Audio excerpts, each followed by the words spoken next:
Ahoy, fellow pointy ears. And welcome aboard The Joy of Trek, a subterfuge podcast exploring the neutral zones and cloaking devices of Star Trek. All of it. I'm Kaki. I'm Kay. And styling my eyebrows is your chief engineer, Greg. Together, we're on a mission through the Romulan warbirds of Star Trek to find the death grip in every Vulcan and the excellence in every episode. Even Shatner clocking the camera. Because every episode must be someone's favorite, and it might as well be ours. So live long and finger and join us as we rub hands into The Joy of Trek. In the Joy of Trek. It's not into for Oh, a change. sheesh. Okay, I misheard that. Oh, there you go. That's what you get from, going on experience and not actually reading the prompts properly. Anyway. Yeah, I think that's very good use of a different preposition or whatever that is. Very good. Hello, everyone. I'm Kay. And I'm Kaki. Oh, we already did that, didn't we? We do that That as is part of that is part of the intro. We only do that separately when we do the story reading. Oh, great. There we go. Anyway. Just look around you. Yes. Hey, children at home, what Star Trek do you think we're doing this week? That's right. That's right. It is the original series. Season 3, episode... Yeah, probably 2, probably-ish. The Enterprise Incident. Yes, written by Dorothy Fontana and directed by John Meredith Lucas. And, I was excited when I found the clues last time that we recorded. Oh, yes. I remembered this one. Yeah, you apparently you have seen it in the past. I don't know when, but I sort of have a memory of this being one that kind of impressed me with its sort of cleverness and modernity of storytelling. Right. Because there's some bait and switch with the audience, right? There's this information that the characters have that the audience doesn't, and kind of cunning. Oh yeah, that's also what I personally really enjoyed about it is like how much it sets up stuff that later Star Trek series draw upon. It's like I think that this is a very establishing a very establishing episode for Romulan relationships with the Federation. Yeah, because for those who maybe haven't seen the Enterprise Incident recently, what happened in this episode, Kay? Oh, what happened in this episode? Crikey, I was thinking about that during the episode. And for bonus points, please include the word Vulcan finger blasting.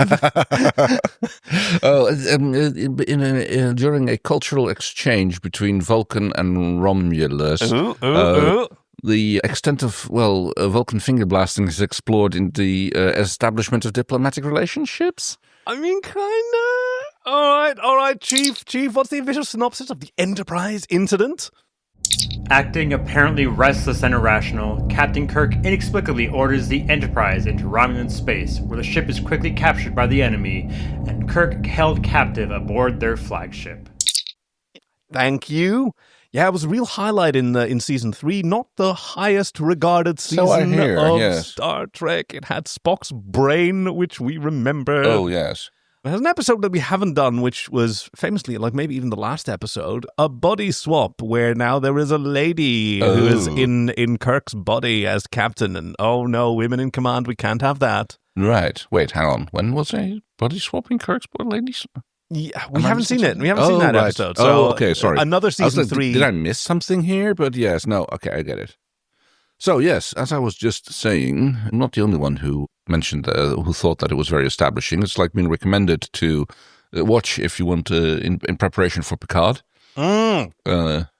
Yeah, very good, which deals a lot more with the complexity of Romulan culture. Yes, and in 2017, Comic Book Resources ranked Spock and the Romulan commander as the 11th best romantic relationship of the Star Trek franchise up to that time. So up to 2017, I assume. Okay. Yeah, not like 1968, where like 1 out of 11 is... Yeah. They did an awful lot of kissing in that show. And in 2017, CBR ranked the Romulan commander the 7th fiercest female character of the Star Trek universe. I don't call her particularly fierce. No, right? She's extremely professional throughout. Yes, totally. Which is actually something that I really admired. Now, I'm curious, because there's one other person who really liked this episode. Yes, who recommended it to us? Enough that they sent it to us. And that is, let me find out, it was recommended by IronBoomer, friend of the show, who said... Hey guys, IronBoomer here.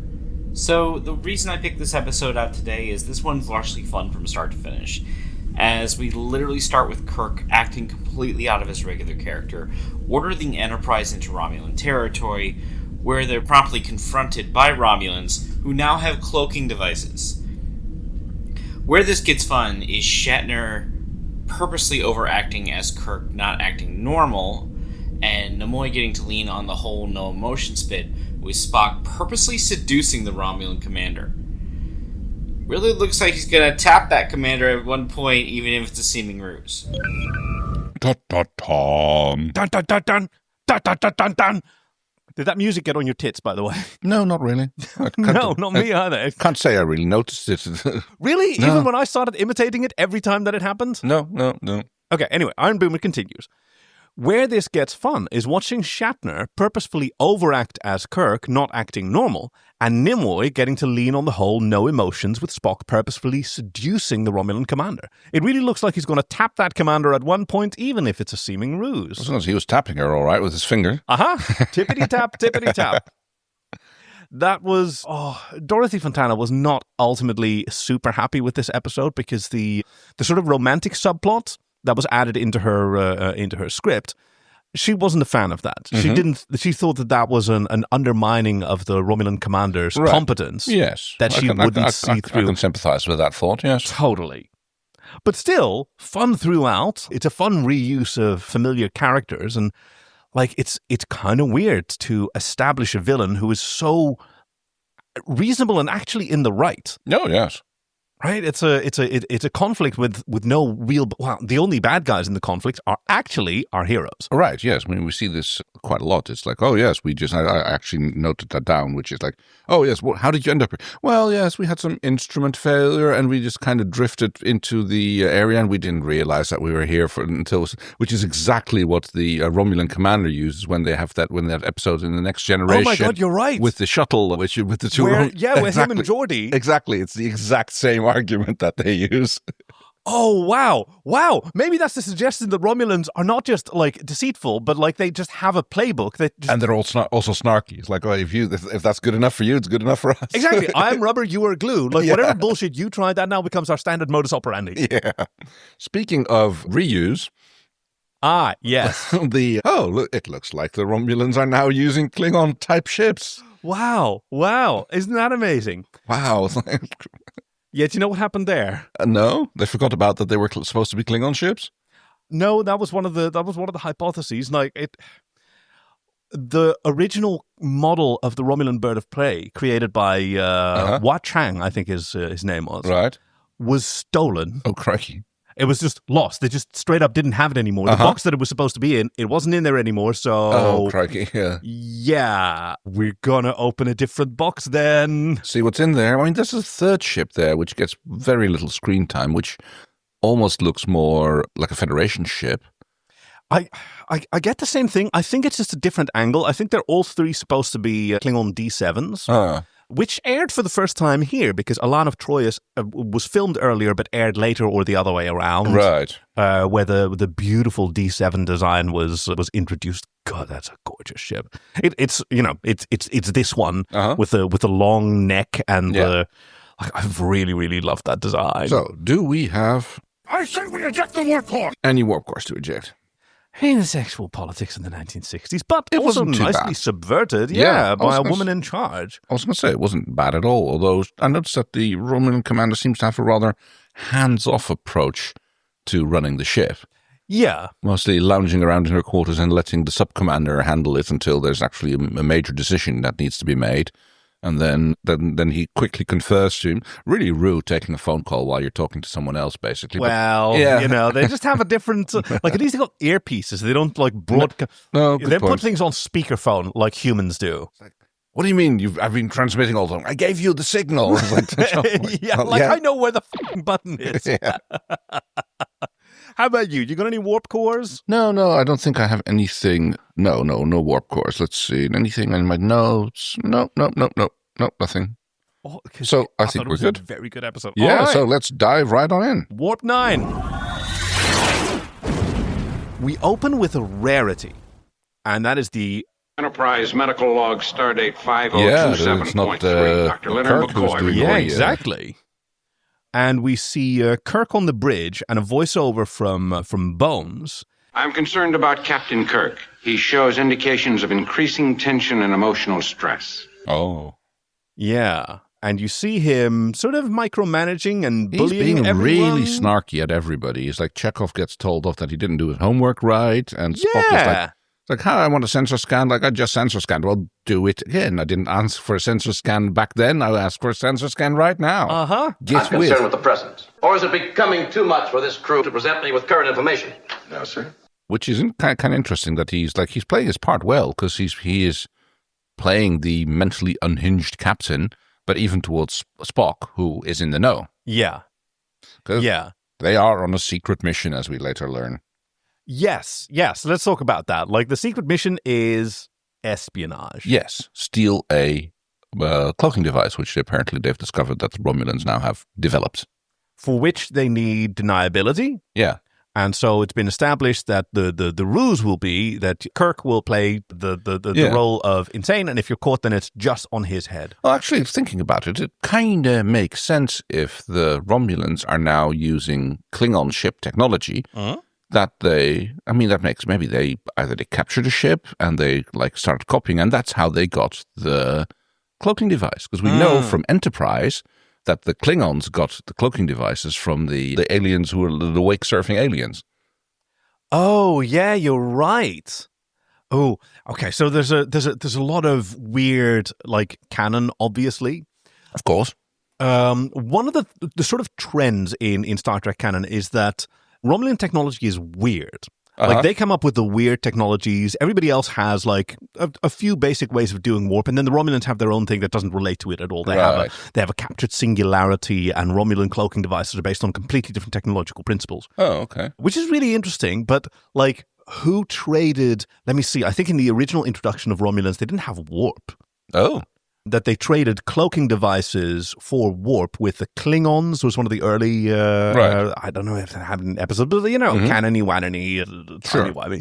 But yes, change course, come back about in 185 Mark III. Sir, that'll lead us directly into the Romulan neutral zone. Yes, very perceptive, Mr. Sulu. I know where the course change takes us. Get on with it. And they veer off into the unknown. We've got a beautiful shot of the classic Enterprise. Yeah, it does kind of look like that. At least in the remastered editions that they're watching. And all scanners report clear, nothing in our immediate vicinity. And they're drifting into the neutral zone, and all the crew is just going along with it, except for Scotty, who shows up in his bright red uniform. God, that shirt is blazing. It's like, oi, did anybody notice that we moved into the neutral zone? Yeah. And so the engineer comes up to the ship to ask the communications officer. When did the order come through? It's a sort of weird process that he talks to the communications officer to find out these orders, and she goes, "There's been no order I know of, Mr. Scott." Surely the captain couldn't be doing this in his own authority. If you two have any complaints, you can bring them out into the open. It's kind of like a school teacher who catches two kids whispering amongst each other and would you like to tell the rest of the class what you're talking about? Yeah. Now, of course, for Kirk, this is all to his advantage. All the paranoia in his crew and their distrust of him is just cover. It builds the deception. Now, is this an ethical order that Starfleet Security gave the Enterprise? Oof. Ethical? Well, go on a spy mission. Is that ever an ethical? Yes, I suppose. It's... So the crew doesn't know. Right. And, is it potentially a deadly mission? Do the Romulans execute criminals? Oh, absolutely. It's very clear. Kirk makes it very clear that to Scotty later on that, if it comes to it, fight to the death. Yeah. So yes, it's definitely a suicide mission. Well, not a guaranteed suicide mission, but a highly likely suicide mission. Yeah. But it's apparently important enough that they want to use the flagship for that, which might also be a part of the plan. Make it interesting enough bait for the Romulans to not start shooting immediately. Yeah, true. So any other ship, they would probably just shoot out of the sky, whereas the Enterprise are going to maybe we have a chance of capturing it. That would be a great boon to themselves. We'll try and talk them to death. Right. But let me see. Sound red alert. Man battle stations, stand by main phases. Battle stations, all hands battle stations. But oh no. Second ship has appeared. Oh, nope, it's 3. There are now 3. Yeah, I'm still in two minds whether or not that little thing that Spock keeps looking into either his teleprompter because Leonard Nimoy couldn't remember his lines, or it's Spock's guyliner applicator that he has to. It looks like a little Viewmaster, like he's clicking through. Exactly. Like he's got little slides of boobies in there that he's sort of. Yeah, you're right. The third ship that appears is a Romulan bird of prey design. Like right. It's a flat one, and it's got the actual sort of raptor painted on the underside. Dun dun dun dun! We are surrounded. We're surrounded. And roll the credits. Yep. Everybody gets a dramatic closer. It even sort of dollies forward on Kirk. And the credits are so slow. They take wasn't too bad. Forever. No, nothing happens, but it's over quick. Right. Fairly quick. Okay. Message gets sent out to Starfleet with basically like final message, like this is what's going on, including all the logs, so that Starfleet knows what's going on. And on screen appears Romulan twink Subcommander Tal. I liked Tal as well. Yeah. Because I like the Romulans like all of the Romulans in this because they're very reasonable and professional. Absolutely. The inspiration for Dorothy Fontana was the Pueblo incident, if you're familiar with that. Doesn't ring a bell. USS Pueblo was a spy ship that was caught spying for the North Korean Navy. Okay, I had no idea. And like also involved a lot of denial and then backing down. Of course, yeah. We're spying. Yeah, sorry. I am Subcommander Tal of the Romulan fleet. You will surrender immediately or we will destroy you. Oh, yeah. And then Kirk does this. He gets a close-up with Spock behind him, and he does this sort of hand gesture that he expects Uhura to see because it's supposed to mute Tal. Okay, yeah, that makes sense. And he does it twice, and every time he goes... These are two different... Are they two different clips, or is it the same clip just played at the same... Here, listen. No. They are different. It's just the GIFs are almost identical. No, because it's a fixed camera angle. Both of them are still standing there.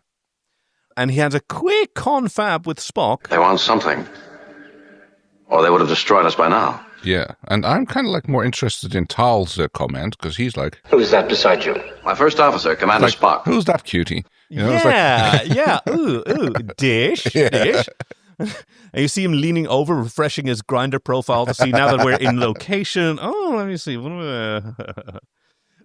And he picks up the phone. Yes, Commander.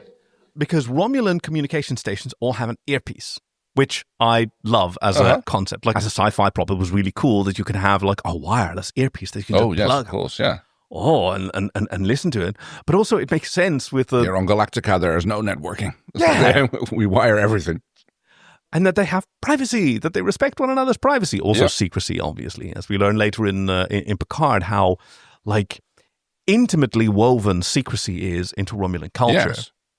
So, Kirk manages to deflect them the threats because he is... They want something, or they would have destroyed us by now. And he talks Tal into giving them an hour time to deliberate and then to decide if there's going to be surrender or shooting. Yep. Because no one should decide quickly to die, Captain. 1 hour. So, blah, blah, blah. Here, they go to the conference room where there's a 3-sided screen that Kirk flips around to show the exact same image. Exactly, yes. And then later, when Tal calls again, he flips it around again so that the camera can see the screen, but he's talking to one of the corners. It's clearly intentionally done so for the viewer's benefit, but it kind of looks silly if you think about it. It is actually kind of cool now I think about it. Like, how does that work? Does it have 2 or 3 projectors in it? Ooh, I would assume so. Or, I mean, you could. It's a bit small for getting 3 actual CRT tubes in there. No, it's just a lamp. Oh, that's right, yeah. Just a lamp in the middle. In this case, it's a static image. It's a static image. And in the later shot, it probably does have a CRT in it, although it might just be an overlay. It's probably an overlay. No, they never show you they only show you close-ups of the screen right, with the commander. Okay, so then you can actually have a projector running behind it. Right, yeah, or just a CRT for a better... wait, here you can see it in this sheaf. My commander wishes to speak with you, Captain That's Kirk. where Kirk is talking to the point of the triangle, and you can actually see his face. But in that point, when you don't actually have to spin it around, you can probably fit it for an actual TV. Yep. I'm going to favorite that sheaf for our lemon-stealing hordes who support us on Patreon. They get the sheaf packs. We start off with a hypothesis. Let me see. I believe the Romulans have developed a cloaking device, which But renders remember, our this tracking is- sensors useless. This discussion between Kirk and Spock is entirely performative. It's for Yes. the benefit of the other officers. Yes. Because they know they know that there's a cloaking device. I think maybe they don't know for sure also. I think that was the, verify that it exists because they'd use it to ambush you. Sure, yeah. And then nick one. Okay, yeah, that's fine. It's I can go with that. But still, same. They caught us right enough. Well, that's a brilliant observation, Mr. Scott. Do you have any other helpful opinions? Yeah, he's being really persnickety. And he lays out the 3 options that they have. They can fight and be destroyed. They can blow ourselves up, or they can surrender. Yeah. And do we have any opinions? And Spock goes, ooh. If we had not crossed the neutral zone, on your order, you would not now need our opinions to support a decision which should never have had to be made. To which Bones is like, what? It was your idea? Yeah, and he gets kicked out of the classroom by Kirk. I said dismissed. Fine. So, Tal calls again, and he wants okay, well, my commander wants to talk to you guys, and it has to be in purpose, so beam over. It's like, we're not falling for that. Well, we'll send you a couple of hostages in return, so it'll be even trade. Yep. A little bit of blah, blah, blah about Granted, we do not easily trust each other, Captain. simultaneously beaming over, Yep. And just before they beam over, Kirk tells us what I was talking about earlier, Scott. If the Romulans attempt it, you're to fight, and if necessary, destroy yourselves. Is that clear? Yeah. Perfectly clear, sir. Gonna do that. And that's how he plays it the rest of the episode, because he's, still acting under orders. Yeah. He's kind of horny for it. A little bit, yes. A little bit. Ooh, yeah, I got to push the red button. The red button's all mine. I mean, that's what's the episode with the what are they called again? The Antikytherians? No, That's a fun one. The one where they were crossing the galactic barrier, which has also had Scott with his finger on the button, the self-destruct button. The Kelvins. Kelvins, that's the one, yeah. Oh, by any other name. Yeah, he loves to blow up the Enterprise. He even does it in The Search for Spock. He finally gets the chance. Yeah! Wow. So the Romulan hostages beam aboard with guns, which they point straight at Scotty, who is... Scott's just standing there, hands in his hips going, so disappointed. This is how we're doing it. I love those outfits, by the way. They are very cool. They've got these fairly short shorts. They're sort of... That's to match. That's to compensate for the high boots. Mm-hmm. Nice long boots, and they've got these sort of tunics. They're belted, and they've got some ranking in it. I think so. From what I can gather, in my head, so the full shirt is the lower ranked. Then the half shirt is the one rank higher, and then the commander wears a half shirt as well, but in a different color. Ah, yeah. Now it also looks like what does Tal wear? That should give us I think Tal just wears something. Yeah, different shirt. I mean, one of these security or one of these officers that beams over also, they have these blue pants, but he also has a blue sash kind of that is tucked on the one side. It's really cool. Kirk and Spock are led in by other guards, and they've also got these cool helmets. I wouldn't go as far as calling them cool helmets with where you can really see the sweep of their eyebrows. Sure, yeah. Right, they've got these cutouts there, and they sort of look like... Unless the Kardashians who wear a little plastic model of DS9 on their heads. Actually, this sort of reminds me of... Wasn't there a bird character on, Buck Rogers? Yes. Or, Flash... No, Buck Rogers. There was. Had a sort of helmet like that. I'm not sure. He just had, he actually had feathers on his head instead of hair. You're right. So that's why you might be thinking he had a white feathered... head. Oh, there was also the anime Battle Beyond the Stars where they had sort of bird-inspired spacesuits. Yeah, I think I remember the series, yeah. Wow. There was a lot of weird comics space-based. You also had the cowboy horse. Brave Star That's with the 2 one. R's. Yes. Oh, with 3030, who had amazing hair. Why would name him after Caliber Bullet? I think that was kind of the joke. Yeah, I suppose. All right. I didn't know that at the time, of course. But yes, okay, there's a big chair, and the commander, who has been he-himmed by Kirk so far, and not specifically gendered by Tal, turns around and... Captain Kirk. It's a lady commander! Oh, no. She immediately turfs Spock out. I speak first with the captain. So you go outside with the security officers... And, she starts asking him about, and here we get the profile. The finest who's like, now, what is your mission here? Instrument failure caused navigational error.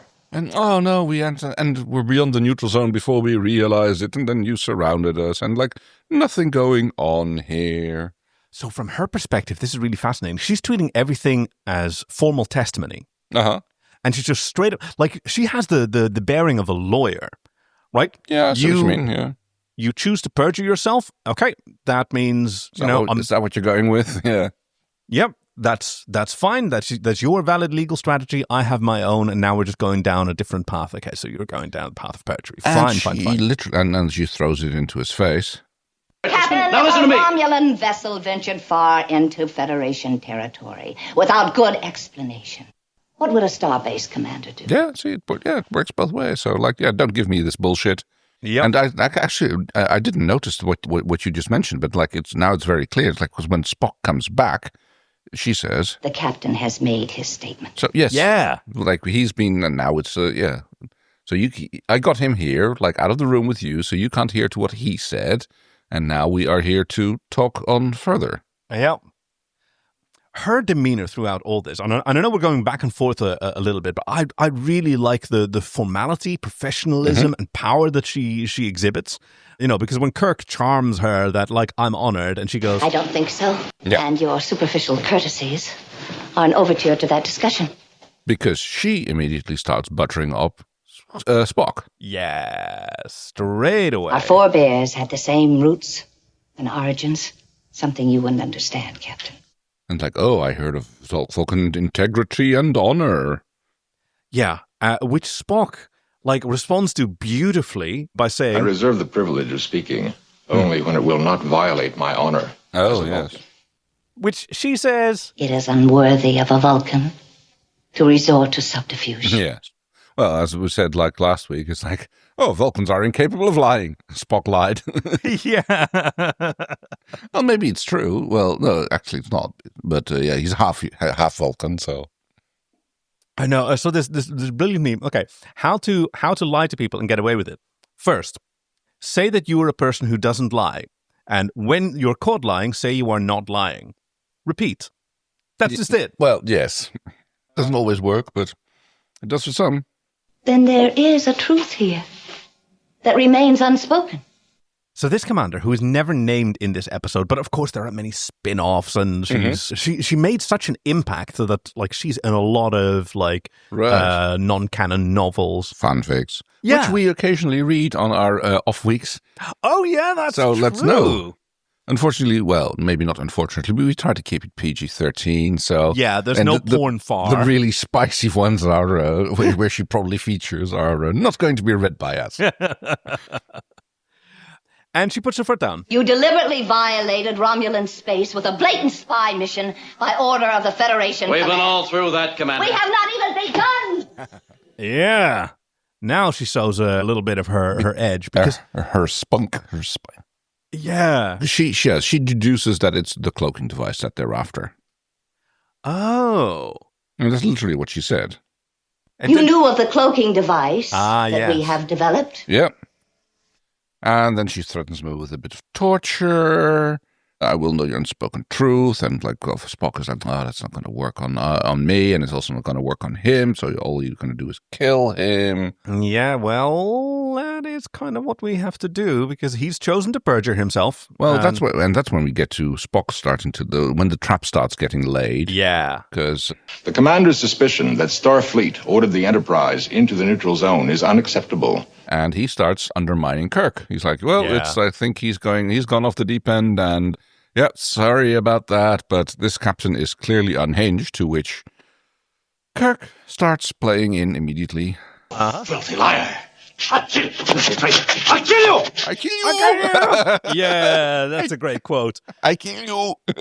And you can see the Romulan commander, she's she's enjoying this. Actually, in my notes, I have the name of the commander as it exists in other stories. Let me see if I can find that. Liviana Charvanek or also Dion Charvon? Mm-hmm. Which name do you like? Liviana or Charvanek, Charvon? Okay, also, Romulans have a lot of names. Right. This is some lore that was built out in Picard, where Michael Chabon and his team, like, they have a very different sort of set of structures. So they have a face name, like one or more public names, which change fairly frequently. It's not unusual to introduce yourself differently to different like workplaces, right? And so they have like maintain a pretty. I mean, it's sort of like nicknames online, right? Right. So they're like cats, like jellicle cats who have my God! They have one family name, one true name, and and a secret name. No, yes, you're absolutely right. They have a given name that they only share with very few people. And they also have like a name that they've chosen for themselves, which they really, really only share with usually their spouses. Right. That makes sense. They marry in threes. Oh. Where, there was a term for it. But for every combination of this romantic throuple, the other person serves as like the verificator, I think is the title, to like judge whether they're being honest toward one another. Okay. And they deserve one another. And so it's a constant three-way test. Fascinating stuff. Anyway, Charvanek. Let's go with that. She's Commander Charvanek. All right. From Vulcan's Heart. Oh, that was a book that we almost did on our first podcast. The Cover My Ass. Yeah. Because it had a really cool like cover with Spock on it and some weird stuff. So the plan seems to have worked because the commander addresses the Enterprise crew and says like, well, after I've like heard the captain and I've heard the first officer, it turns out that like I'm not holding you guys accountable. Yeah. It was Captain Kirk who was solely responsible. And all of you were nice enough. I mean, you were just following orders, so I'm not going to do anything to you guys. So, Mr. Scott, please follow us to the Vulcan, to our home world. Yeah. And, which you will be processed, and the ship will be returned to the end of the crew will be returned. Oh, the ship is, I thought you mentioned the ship. You will there be processed and released to Federation Command. Nothing is said about the ship, which would be fair salvage or claim for the I mean, I know Romulans. what happened to I think it was the first time a Russian pilot defected with a Foxbat. He basically flew off MiG-29, if I'm not mistaken. Basically flew off afterwards, a training mission, flew towards Japan, landed on a way too small airfield there, which he overshot the runway a little bit, which only damaged the aircraft minorly. He immediately asked to be taken to the U.S. Embassy to claim political asylum with them. The Americans, basically, the Russians immediately started demanding their plane back, which they did after a few months, and they basically got it in crates. Yeah, it's like dismantled. Here's your plane back. You can put it back together yourself. I could imagine something like that happening here as well. It's like, it's like we had a good look at it. Yeah, but like every gram is accounted for. Yeah, the whole thing. We didn't actually steal anything. So here you go. Scotty. Security. Put our 2 Romulan hostages in a brig. And he responds to Commander Charvanek. The Enterprise takes no orders except those of Captain Kirk. And if you make any attempt to board or commandeer the Enterprise, it will be blown to bits along with as many of you as we can take with us. Yeah. Like, he is so horny to blow up the Enterprise. I never noticed this before. For a fight, Maybe he just really hates it. It's like it's just taking him a long time to get to the love-hate relationship to go towards love after. Oh, maybe it's just a bizarre thing. Like he loves fixing the Enterprise so much that. Oh right, yeah. So like maybe the most I can fix the Enterprise. Can we get in a little bit of shooting match here? And Kirk is taken away. Yes, to the Take security him to the room. security room. Yeah. And he gives it, like, I didn't quite notice it in the episode itself, but here you can kind of see him looking approvingly at Spock going like, yes, this is going great. Yeah. This is going exactly according to plan. Because Spock is now alone with Commander Open Jarvanek. among humans. And she is totally, well, I mean, does she have the hots for him, or is she just like using it as a way to get him to defect to their side? Or maybe both. Yeah. I mean, I'm going to assume that this scene was already here in Dorothy Fontana's version, and then the sort of romantic, excessive stuff was added later, probably by Gene Roddenberry. He'd like to rewrite people's scripts without telling them. Good point, yes. Well, I mean, kind of understandable. Spock was kind of a sex symbol for a lot of... Suppose, yeah. And in many ways, more so than Kirk. Huh. I mean, Kirk was the ladies' man that all the dudes wanted to be, but Spock was the one that, like, all the original fanfic magazines, right? We're all about Spock, yeah.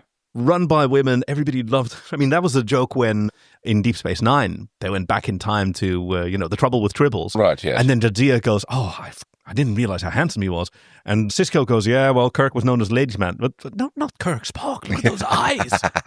Well, we know that Jadzia has, variable tastes. She has variable tastes. Yeah. Gorm, sorry, no, not Gorm. Morn with his little seven little sexy hairs. Cute, no, sorry, cute. She calls him cute, not sexy. Yeah. And then there's this other freighter captain she dated for a while who had a transparent skull. And then she goes for, and she just has this forehead thing. Because then she ends up marrying Oh my Worf. God, yeah. Who has the most forehead. Yes. Yeah, it's true. So it's just a forehead. Yourself Terran or Vulcan? So, to your question, like, yeah, she's trying different ways to, like, win his allegiance or, like, analyze him. Because Spock must be really interesting to Romulan, like... Well, yes. I mean, they've established already that, they are distant cousins. Yeah. Surprise to the Vulcans might also be a surprise to the Romulans. No. Well, the Romulans apparently already know this. Yeah, the Romulans would know because... And it just sounds like the kind of thing that the Vulcans would also know, but not consider generally accessible. We try not to tell people about it. Like, a few people do know, but we'd really like to de-emphasize that a little bit. Yeah. Oh, I think it was alluded to in Enterprise, where Archer gets to speak with the memory of Surak, the founder of Vulcan logic. And in this sort of memory space, you see these nuclear wars being fought, and there are those who march under the Raptor's banner. Right, the Romulan Star Empire has a great big bird. So it might just be that they didn't have the name Romulan until they arrived on their new planet Romulus. Yeah, very good point. And the Romulans might have like secrecy built into their genes, but it's the Vulcans who are the masters of lying by omission. Yeah, no, that's certainly what we find out in Enterprise. Yeah.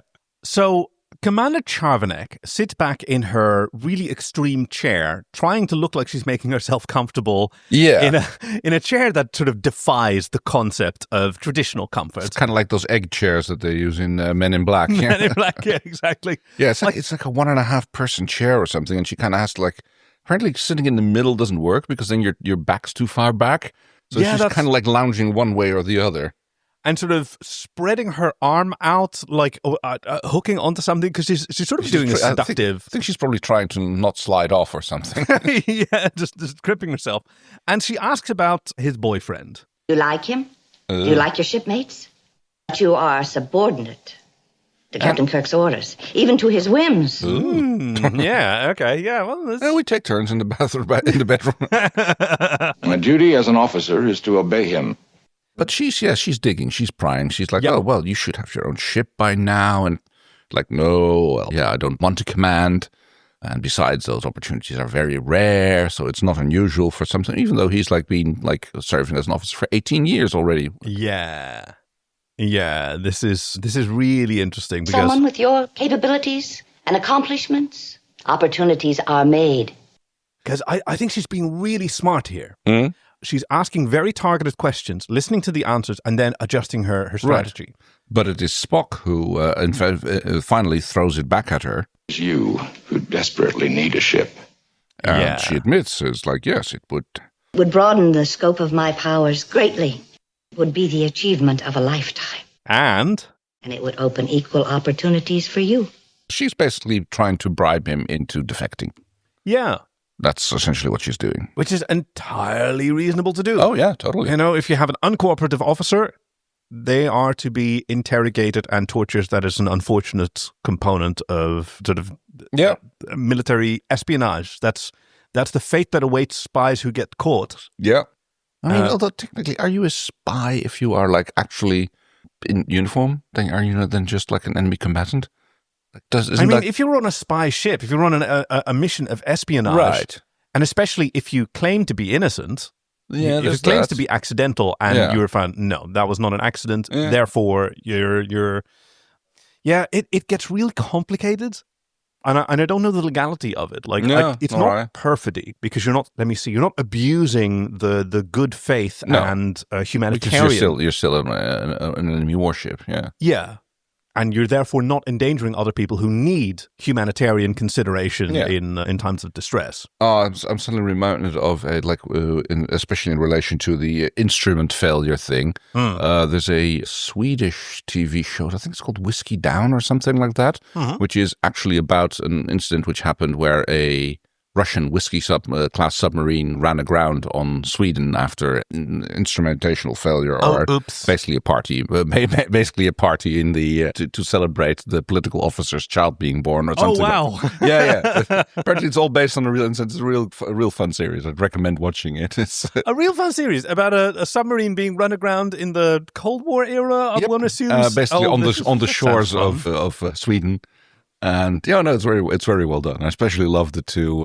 I think they're brothers who are just like two dudes who are just like living there, and it just happens to be in their neighborhood where he's got his fish trap set out, and then they're just coming there, and then they're just like completely stone cold and down to earth about it. It's like, oh, what about that? It's like, Uli, you will not guess what I've caught today. Exactly, that kind of level.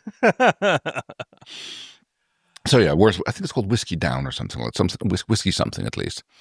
Anyway, back to the show where Kirk is being thrown into the brig. He immediately launches himself at the force field door, which I think is a really cool door, by the way. Yeah. Because you've got the force field generators kind of sliding out sideways, in and out, and he launches himself at it, screams as he hits the force screen, which calls for the doctor needing to be called on. So you think he did that intentionally? He kind of knew that something like that would happen? It was in a ploy to try and get the Romulans to allow McCoy to come on board? Oh, good one. Because what McCoy does after he examines him is he starts talking to the commander about how they are, how Kirk is clearly not suited for command.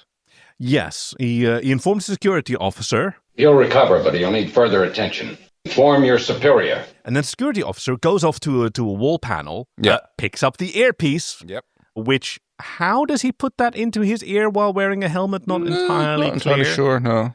To inform the commander, who picks up and says, I'll come there. And brings Spock along. So it was probably a way to get Spock in the room because they needed Spock to kill Kirk. Yes, and to no good fate of fortune, they actually pass by the secret corridor. That corridor is forbidden to all but loyal Romulans. Do you have non-loyal Romulans on board? Their prisons must be full of them. Well, true, but you wouldn't have them on a ship like this. Anyway. So, she shows off her appealing red corridor that is only open to, I'm going to look for some. I hope that one day there will be no need for you to observe any restrictions. Latex or, dental dam related or whatever.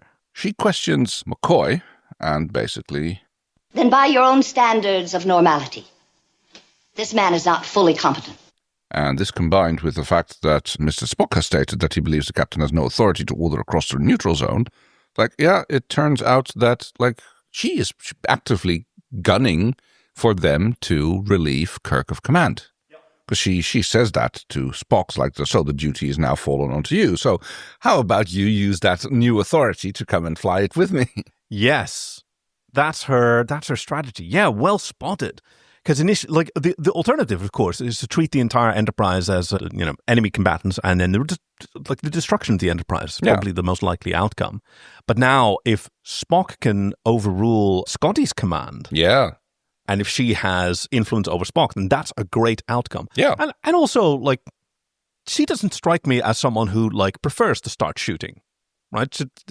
I don't see that anywhere in her chain of command. No, absolutely not. She's like, I mean, she's also ambitious. I mean, yeah, that's what Spock has established, that she would like, yes, capturing the Enterprise intact would be a fantastic boost to her career. Yep. And yeah, she asks Spock to take over the Enterprise, and McCoy is outraged. Oh my God. There's no price you could pay that would make him sell out. Yeah. Well, it's, but also... Mr. Spock's duty is to lead the Enterprise and its crew to a safe haven. There is no alternative, Doctor. The safety of the crew is now a paramount issue, to which Kirk finally comes out of his stupor. You traitor! I'll kill you. I'll kill you. And the next part of the plan is enacted. The Vulcan death grip! Yes, oh no. It looks surprisingly like either a combination of a facehugger grip and a mind melt grip. But no, it's just a distraction to secretly Vulcan neck pinch him. Yep. Because Spock like grabs Kirk's face. It's pretty intimate. And Kirk falls to the ground, and Spock says that he was unprepared. I instinctively used the Vulcan death grip. Dun, dun, dun. And McCoy praises his instinct. Your instincts are still good, Mr. Spock. The captain is dead. I think that's not praise. I'm pretty sure that's just snark. And the captain is dead. In episode 2 of season 3, the captain dies straight up. And everybody at home goes, oh no. Of course he is dead. So he gets thrown into the Enterprise. There's like been the Vulcans, the Romulans have examined him and confirmed the fact that he is dead. But as he is laying there on the slab, Nurse Chapel is suddenly like, oh no, you see my eyes, his eyes are moving. And it's some really weird stuff that they do, like how they kind of blink. It's a weird cut that they give him when his eyes close again. Yeah, I mean, it almost looks like he got caught. Right, like he's pretending to be asleep, and then he realizes his mum saw him with his eyes open, and he very quickly like shuts his eyes again. No, I was totally asleep. Yeah, but it's like it's done in a weird cut. So she is like, oh, Doctor McCoy! So no, nobody's supposed to go in here, but no, it turns out that there is a ruse is going on. Yeah, Alive. Well, now that you know it, you might as well assist me. Hand me the physiostimulator. Yep. And we sort of figure out now, okay, so what was the ruse and who knew? And McCoy says... I didn't know it until I beamed aboard the Romulan ship. Yeah. Jim and Scott were operating under Federation orders, and he gives Kirk an injection that turns off the green light on his face, and now he looks fine again, and he sort of blinks awake, and his neck feels like it's been twisted off. That's the Vulcan death grip for you. There's no such thing as a Vulcan death grip. Oh, but the Romulans don't know that. So yes, it's the whole masquerade was all about the Enterprise and the Federation off the hook. So to keep them, basically create plausible deniability. It's like, Captain gone crazy. And McCoy points out he took an awful risk that they wouldn't do an autopsy and send your parts back in crates. You sent your captain back. Yeah, good point. Yes, like a plane. Yeah. And McCoy tries to get Scotty down. Sick bay. I can't leave the bridge at a time like this. Of course you do. You just tell an ensign you've got the bridge and then you walk off. Yeah. They do it dozens of times in Next Generation. Yeah. Kirk just does it without even assigning con to anyone. Just randomly walks off. Yeah, good point. It'll be important. Scotty is delighted to see the captain alive, although he does comment that he doesn't really, the Romulan ears and eyebrows don't really suit him. The sideburns work for me, though. He's got some slightly thicker sideburns than he usually does, and that's a good look. So the captain tells him to go get one of the Romulan uniforms of the guys in the brig. It'll be a pleasure. Yeah, it's like, oh, great. Their pants off for a while. And he looks great. Oh, Kirk in that, with the upswept eyebrows, it's a great look. He looks a lot like, what's the name of that guy again who plays I think he plays the first commander. The first time we see a Romulan commander. No, he's one of the... The first time we see he's one of the Klingons, I think, in the Tribble episode. Oh, and he also plays the original Baltar in the original Battlestar Galactica. Oh, I think I know who you're talking about. Yeah. I think he's Core, the Klingon. Right, yes. Chief, what was the actor's name? So that would be John Colicos, who, yes, was core in the original series episode Errand of Mercy, as well as reprising the DS9. He was in Mission Impossible and a bunch of other shows at the time. But yes, like Kay said, he was Lord Baltar in the original Battlestar Galactica. Oh, cool. He was Apocalypse in the 90s animated X-Men show. That's pretty cool. Sorry, I got distracted because I just saw that in my... on the Wikipedia page. It was like, hell yeah, cool, Apocalypse, X-Men, yeah! Thank you. Hope that works. Yeah. It's confusing if we got it wrong and it's actually like 2 or 3 different actors. No, I know definitely for sure that like the guy who played one of the first Klingons is like the same guy who plays Baltar. Yeah, one of those. But yeah, he looks a bit like him in this shot like that. A little bit, yeah. Those mutton chops sideburns, like they've gone the way of the dodo. Meanwhile, the Romulan commander is woeing Spock, like with special Vulcan food and like, oh, the cuisine here is so much better than on the Enterprise with all the stinky humans and they sip blue green Romulan ales from probably, round glasses and orange drinks from hexagonal glasses. Can I tell you what I wrote down about the food that was there? Because it's all this little finger food that's laid out and how it's all Vulcan. Yeah. So I have it written down as TOS. Very good. I knew you'd enjoy that one. Okay. So, that's very good. To pass. And they're eye-f***ing each other so hard. Oh, yes. They are really foreplaying it. And Kirk is in his sashed uniform in the transporter bay, and he's waiting for... What the devil is Spock doing? Because Spock is supposed to be transmitting coordinates that he... where the cloaking device is. But he hasn't discovered it yet because he's being woed by the commander.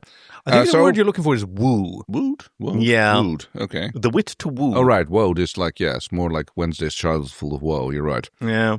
So, yes, in typical Kirk style, he just like, okay, well, I'll just go ahead without the coordinates. Just like, don't bang me into a bulkhead and it'll be fine. Yeah, and he's immediately accosted by a security officer, and he has his story ready. I have just effected an escape from the Federation vessel. I have important information for Sub-Commander Tall. Where is he? He buys the bluff. Yeah. Like, despite he's the only fun one, because everybody else that he later runs into goes like, I don't know you. Yeah. Like, who the are you? Like, I haven't seen you around before. There's like 8 people on this ship, and you're not one of them. No, there's more than 8 people around. There's just 8 people who have nothing else to do than just standing in the corridors. No, there must be true. dozens of other.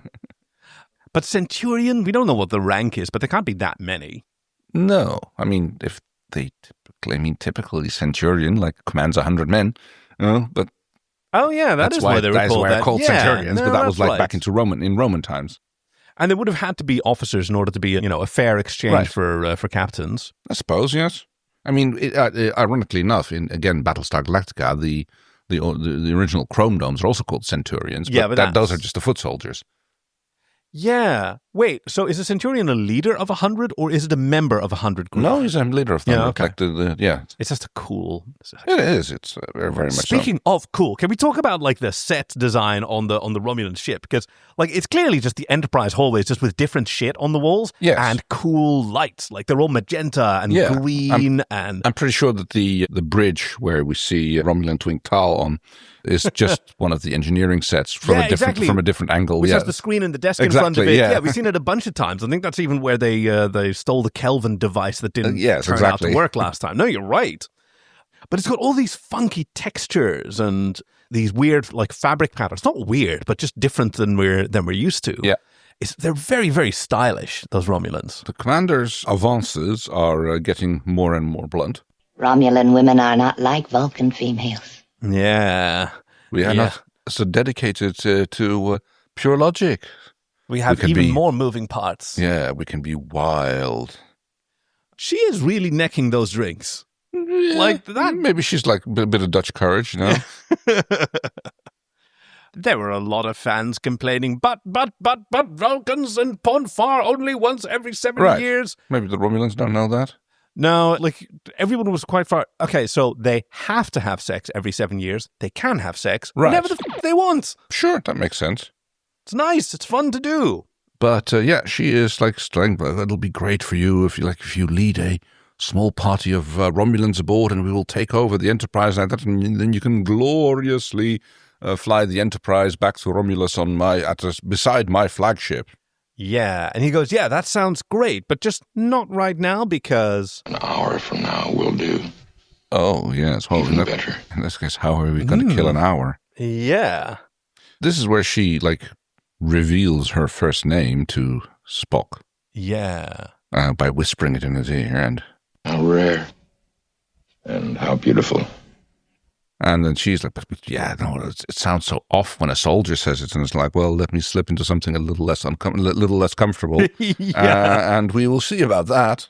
It's an interesting line, this. The soldier will transform herself into a woman. Yeah. That's, even within the context of, gender politics of the 1960s. Yeah. Wait, no. Okay, it's Cold War. And the gender politics of the USSR were quite different from those from the West. Like, women were quite empowered in the military. Yeah, they were less fussy about it, although I think they were... In a different way. Yeah, because it's still all the generals and stuff are all still dudes. Yeah, but they had women admirals before the Americans did. They had women astronauts. Yeah, that was probably just a bit of a PR ploy, though. I mean, every appointment is to a space mission is yes, you have to be extremely competent. She was selected. Her name escapes me right now, but I know that she was selected primarily because she was a member of a skydiving club, and she had to. She knew how to operate a parachute, and the first Russian spacecrafts couldn't land and survive perform a landing that the pilot would survive. That's why, technically speaking, according to the rules at the time, the Russians were not the first person to fly a man around and return safely because he did not land in the vessel that he took off with. He ejected. Yeah. Also, he didn't complete a full orbit. No, that's Gagarin. Yeah. But there were many other missions, and I regret that I think Olena. I regret that I don't remember the name of the first woman in space. I know the first American woman in space was Sally Ride, which is such a cool name. Such an American name too. Yeah. Actually, Chief, what was the first woman in space? So the first woman in space was Valentina Vladimirovna Teresnikova. I hope I said that right. Russian names are a little difficult for me. So she orbited the Earth 48 times and spent almost 3 days in space, and is the only woman to have done a solo space mission, and is the last surviving Vostok program cosmonaut. So she was only 26 at the time of her flight and was the youngest woman to have flown in space, at the international definition of 100 kilometers altitude. And she is still alive today. She is a member of the State Duma, and I don't mean this as an insult, but she kind of looks like a supervillain in the Wikipedia photo of her, because she has brown hair, probably dyed as old as she is, but then this shock of white in the middle, and it's just so striking, just this looks like a supervillain. And I do not mean it as an insult to her and her accomplishments in space. I don't know what her accomplishments are past that. It could be not great politically with Russia, who knows. I'm not touching that. Her accomplishments in space cannot be taken away from her. She does kind of look like a supervillain in this photo, and it's kind of making me giggle. I'm not going to lie. Thank you. So, as soon as she leaves goes the off room... to ready her special corridor that's only for loyal Romulans. Wow. Yeah, gonna tidy up a bit. Spock whips out the communicator, which he's, for some reason, being allowed to have this? Yes. She's somehow being allowed to keep. Has he been oxtering it this whole time? Has he used the little prison pockets? Yeah. Maybe his own special corridor that only certain Starfleet officers are allowed into. Speaking of which, Captain Kirk here. maybe Vulcans have a special skin flap where they keep their favorite communicator. Oh.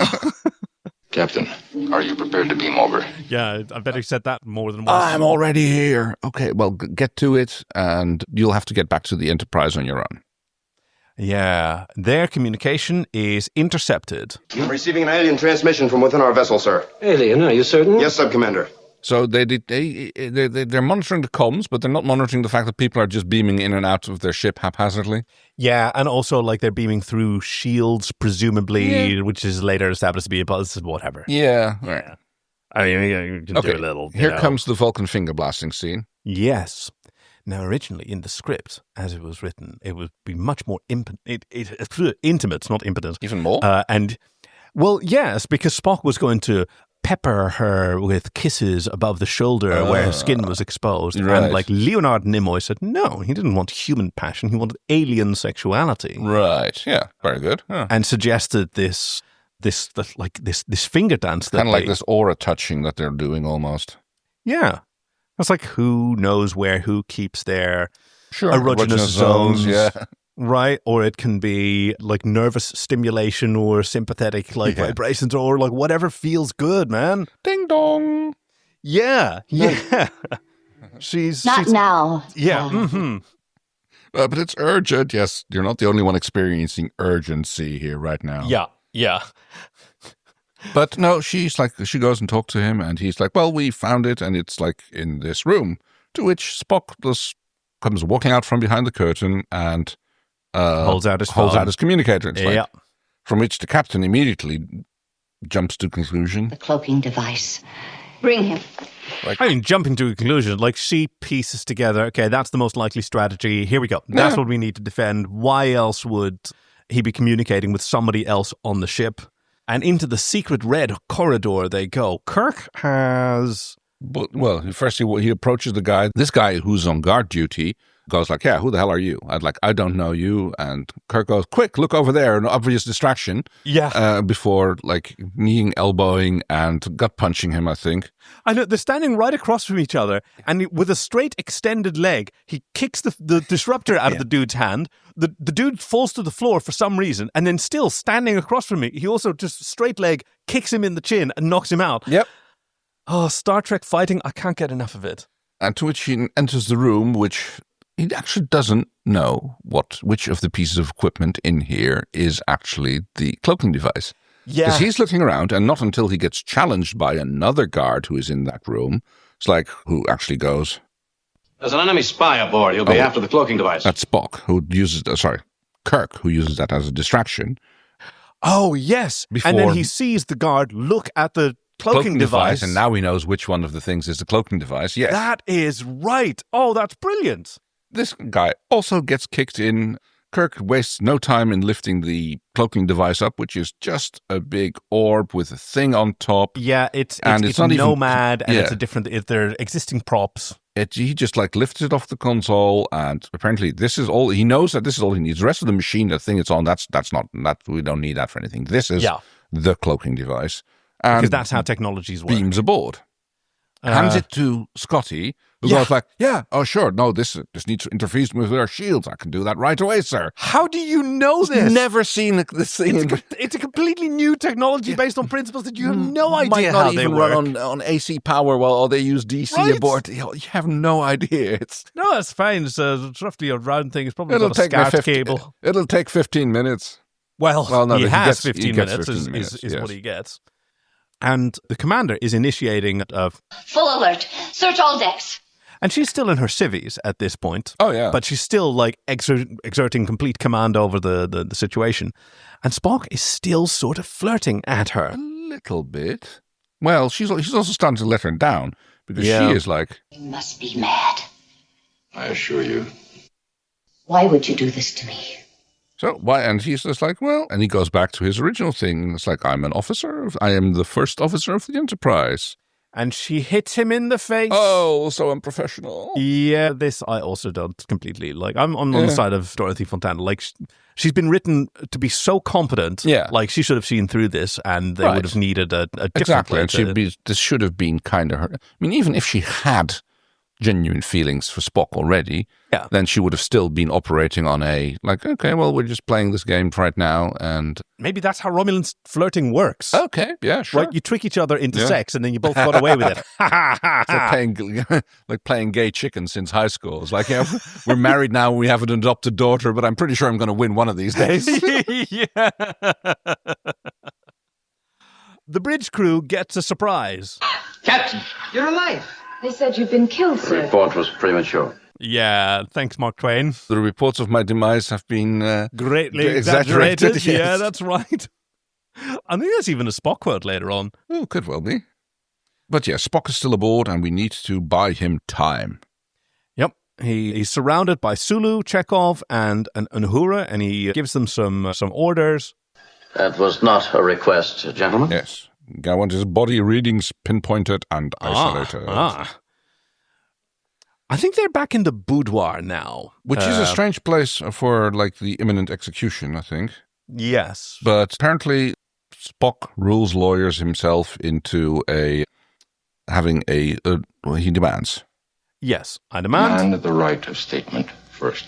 You understand Romulan tradition well? She's like, for fuck's sake, this again. Yeah. Parley is more of a suggestion. But yeah, she turns on a recording device and he basically starts lecturing. The Merriam-Webster Dictionary defines sedition as... Exactly. A recipe for espionage, a dash of subterfuge, and yeah, he's just giving a show and tell. Yep. For no more than 20 minutes, I should say. Yeah, learn some stamina, Spock. And she's like, State the obvious, Spock. There is no regulation regarding the content of my statement. Yeah. Scotty is pretty much convinced that he's got it working, although he's not eager to try it out. Yep. Like whatever this device is, he thinks it's probably going to work. But it also might blow up, quite likely. Now, here's an interesting one. Okay, so Spock is still reciting while he's about to be beamed Beyond over. the historic tradition of Vulcan loyalty, there is also the combined Romulan-Vulcan history of obedience to And she catches onto the sound of the transport starting and runs over to him and grabs him. Yeah. And I think she's intended to come along. It's like she's not trying to keep him back. To me, it reads more like that she's trying to be beamed along with him. So that was the impression that I got as well, but I don't think that makes a lot of sense. Why would the commander want to be beamed off her ship?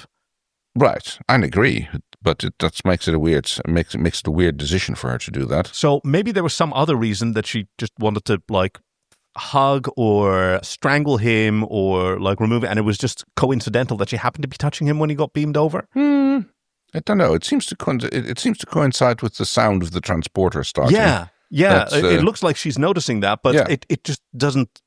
It just doesn't cohere. Yeah, but. Transporter room reports Mr. Spock aboard, sir, and the Romulan commander. Ooh, bonus. Get us out of here. Warp factor 9. Sub-Commander, the enemy vessel is moving away at extreme speed, sir. Yeah, what was this surrounding thing that you had them surrounded and now they're just zapping off with I mean, I guess the idea is that they're easier to shoot. But you didn't have their weapons trained? No, like apparently they can just get away? they slacked off a little bit. Scotty, throw the switch on that device. I did, but it's not working, sir. For some reason, Commander Chevarnik is brought onto the bridge. Yes. Also, by the way, that outfit she's wearing, woo! Oh, yeah. That is a fantastic, black and white number, all these cool shapes. It's sleeveless, got looks like a sarong. It's actually less revealing than a regular uniform, which has a miniskirt. Well, secret. Romulans are all about secrets. Maybe he's there for, on duty, you show that you're not having any secrets, but when you get dressed for some fun times, then that's when the secrets come out. Oh, wow. So they're sort of like reverse betazoids where they get married in layers and layers of exactly. They each have their own tent. Oh, but yes, the Romulans are gaining on the Enterprise. So it turns out that these ships are faster than the Enterprise because they can catch up with her. And Subcommander Tal threatens them, and Kirk gets him on the horn and said, "Hold your fire, because we have your commander aboard." But she's like, no, kill it. No, Scotty. Destroy this vessel. I gave you a direct plan. Tal! Okay, well, yeah. There we go. Order has been given. Yes. So I really like how Subcommander Tal is handling his ship. Helmsman, flank speed. Weapons up, sir. Stand by to fire main batteries as soon as we reach optimum range. Yeah. And yeah, that's I kind of like that. It's giving crisp and clear commands, and he's running that ship tight. Yeah, as you'd expect from an executive officer is usually the one who actually gives the orders to the crew anyway. Yeah. Right. I mean, repeats the captain louder. Seems to be in line with the captain here having a more offhands approach to command. She just informs the subcommander what the intent is, and then leaves it up to the subcommander to issue the actual orders, which are going to meet the captain's goals. Yeah, that's right. Like the captain sets the agenda, sets the policy. Right. And the actual operations is left to the executive officer. So, leaving the executive officer in command, this is how he's going to do it. Meanwhile, the ship is closing in 150,000 kilometers, 100,000 kilometers, and Kirk is... Commander, you'll forgive me if I put up a fight? She's like, no. Of course not. It's expected. It's like... And that's quite a good line. Yeah. And Spock... 100,000 kilometers. They should commence firing at us within the next 12.7 seconds. That pause was the 0.7. Like you calculated that extra decimal and that cost the 0.7 that... What are you doing? Very good point, yes. What a weird thing. The switch is thrown and then... Enterprise disappears. It's gone. Oh no, they have the cloaking device. Scotty's face as he touches that button, he says... Like kind of like cringing away and like reaching out for the button. But the commander is like, again, I have great admiration for Sub-Commander Tal because... Quickly, compute enemy course from last position and open fire. Yes! Blind broadside. Just extrapolate from the last path, but Kirk is on the button as well. Yes, sir. Sulu, come about. 318 Mark 7. Yep, immediately veer off course as soon as you're undetectable. Yep. And they see this Romulan D7 on the screen firing into the space where they are not. And the commander knows that she's lost. Yep. It's very simple. Cancel red alert.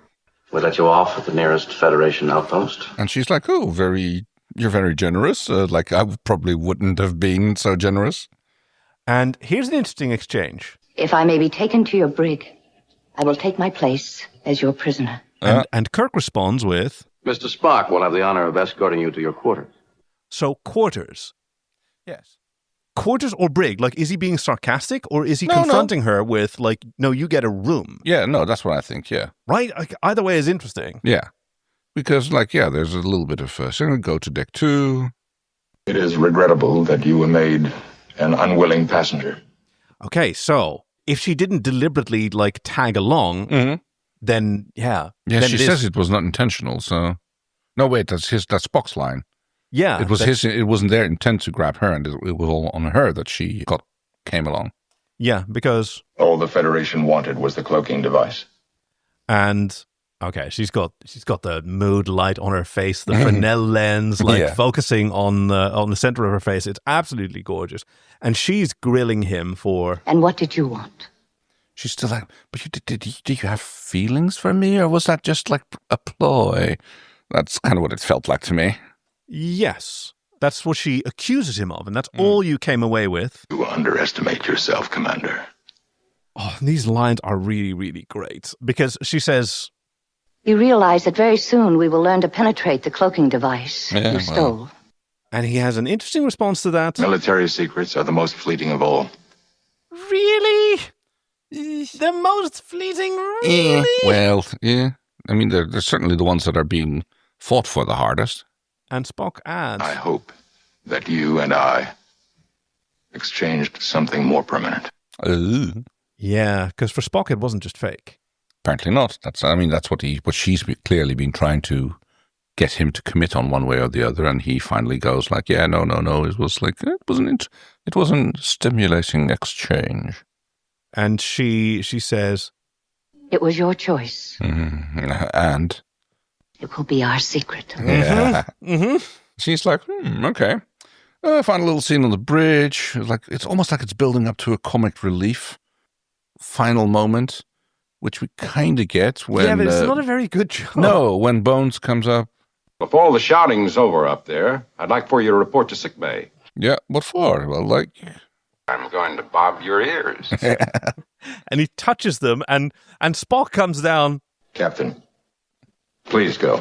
I'm begging you. They don't suit you. Yeah, pointy ears is my thing, and it's like seeing your the captain in blackface. Like, oh yeah, please go, please. No, he's like, it's on my way, and he walks up, and then he stops at the door, and he kind of like touches his ears, and he goes like, almost with a look like, you sure you don't want me to leave him on for tonight in the bedroom? Spock turns to the camera, gives a people's eyebrow, and everybody else has a good little chuckle. Freeze frame! And episode. Almost nothing happened this episode. Like there was not a lot of like action pieces. The big diplomatic incident got resolved. There was a little bit of, Kirk gets to beat up two Romulan security guards. And a lot more. I was going to finish it. Like almost nothing happens, and a lot more happens than you actually remember because they spend a lot of time just in a room talking to each other. Yes, which is fucking fascinating because the Commander Chavanik is amazing. And we get to explore, Spock's various sexual interests. Oh, yes, and his finger techniques. Yeah, the Vulcan finger blasting. Yes, and the Vulcan, what did I call it again? The death grip? No, well, that's what they call it. I referred it to the facehugger grip. Oh, yeah. What you don't normally see is the part where he puts his thumb in your mouth while he's doing it. It sort of stimulates your soft palate into your brain. There you go. So, what do you think was? So fucking cool. Chavanik, the Romulan commander. Like, on such a heteronormative and male-centered show, it was the 1960s. Like seeing an extremely competent female commander was refreshing. Of course, to our eyes, it's not so special. Though I, having grown up as a child of the 80s, got to experience that transition that gender equality was more and more achieved. But I came into it realizing much more about Dorothy Fontana's valid criticism about the sexualization and simplification of that character. And so through that, I saw, there's an alternative version of this story where she isn't so easily fooled, but they're still hot and heavy with Spock. Oh, yes. And the performance by the actor was amazing. Oh, yes, she was very good. I agree completely. Physically smaller, but holding her own against the leading men of this series and really making an impact. And just the costume choices were also amazing. Right, that's going to be mine actually. The Romulan costumes. I love the commander's outfit, but also the security guys with their short shiny pants and their high how their what did I call it again? Bell end flared. You got a flared bell end. I wrote it down hey, that's not what they're called. Please don't say that in polite company because I'll explain it to you when you're older.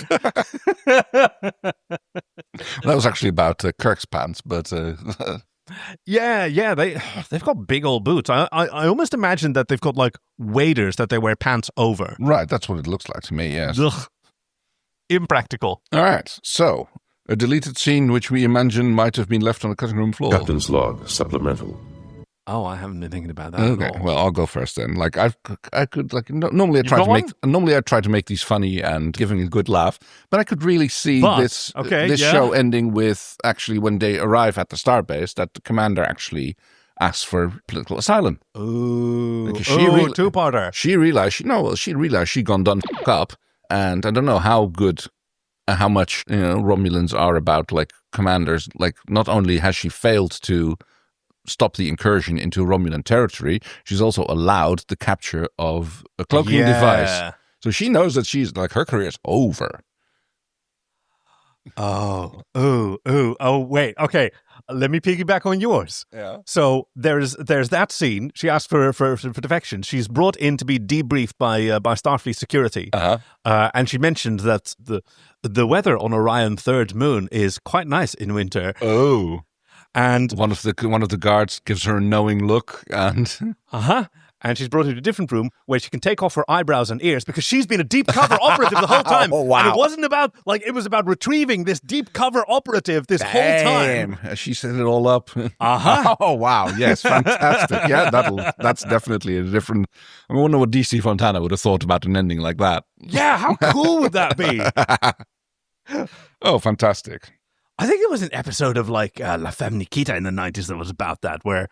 they're sent on a particular mission. They're down in this. The enemy commander is relentlessly pursuing them and nearly kills them until they finally manage to capture him. And then it turns out that was actually the secret goal of their mission all along. It was retrieving a deep cover, very cunning, long-term undercover operative. Oh, cool. This was an excellent episode. I remember being so impressed when the first time I saw it with just Kirk and Spock having a different mission than the rest of the crew. Yeah. Which just blew my mind.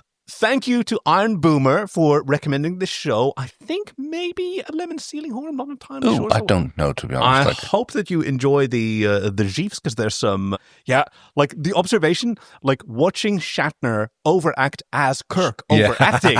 Yes, was quite absolutely a fun extra layer, and especially when he drops the act, and he becomes charming again, and he's back to being regular Kirk. Actually, we didn't sort of stop to realize that. He walks out onto the bridge. The bridge crew had no idea that A, he's alive, B, he's sane, and C, why the he looks like a Romulan now. Yes. And they accept it because he talks to them like Kirk normally does. Right, yeah, that makes sense. And just those few lines are enough for everybody to fall in line. Okay, we're going to trust this. He doesn't need to explain anything further, and that's an enormous amount of trust that he's earned. So next week there will be another story reading, and the week after that there will be another regular episode, and the chief has, as usual, left us with our little Brumcreams, which will lead us to... Next time on an all-new episode of Star Trek. Yeah. All right. Clue number 1. The idea is to shower the couple with a symbol of good fortune, not garnish them like a roast chicken. Whoa. Okay, so someone's getting married. Yeah. Jadzia and Worf, maybe?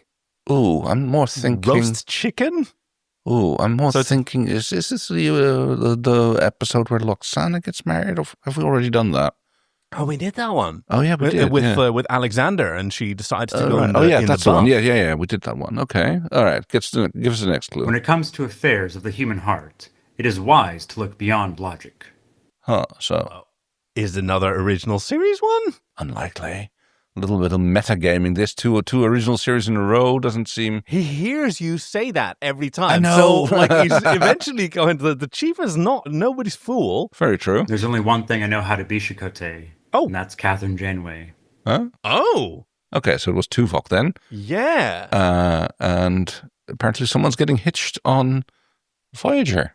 Tom and B'Elanna, maybe? Oh. Huh. Holographic projectors went offline at 0300. We've lost the Doctor. Whoa. No idea. Whoa. Oh, no. Oh, no. I think maybe... Oh, I wonder. Okay, one more. We've lost Commander Chakotay. Duplicate or not, he was real to me, and he was a fine Starfleet officer. And he was a friend. He wasn't afraid to let me know when I'm wrong. Huh. No idea. I mean... Whoa. So duplicate Chakotay got lost, and we lost the Doctor. The Doctor, and people getting married. Like, what is this? It's not ringing any bells. Oh, this is fascinating. Yeah. Congratulations to those of you who are home who are screaming into your headphones what the right answer is, because it is... Oh, a favorite of mine, but another rough one. The episode is Voyager 518, Course Oblivion. Oh my God! Oh my God! Oh my God! Oh my God! Yes! This is a great recommendation. Okay. I'm looking forward to watching it with you and then talking about it in our show. Real heavy, but also kind of beautiful. I'm so excited to find out who recommended this. Thank you to everyone who sends in these recommendations, by the way. If you want to send in a recommendation of your own, go to joyoftrek.com/links, where you'll find the form where you can submit a story or an episode. And we love the personal perspectives and why you like it more than other people, or why you think that a particularly unloved episode deserves extra attention. Or maybe there's also a little Patreon button where you can click and you can help us keep the lights on out here in the Joy of Trek studios. That'd be nice. Indeed. Thank you very much for joining us on another episode of The Joy of Trek, which leaves us only with one more thing to do. I'm leaving Starfleet. Energize! We hope you've enjoyed this week's episode with your friends Kay and Kaki, production and editing by Chief Engineer Greg, and music by Fox Amore. Join us next week for On Sparkling and Lavender Tea, the fanfiction reading, followed by Course Oblivion, Voyager 518. Visit joyoftrek.com/links to send us your recommendations, support us on Patreon, or to find us on Blue Sky. We'd love to hear from you. Thank you for listening to Joy of Trek, and we'll see you out there.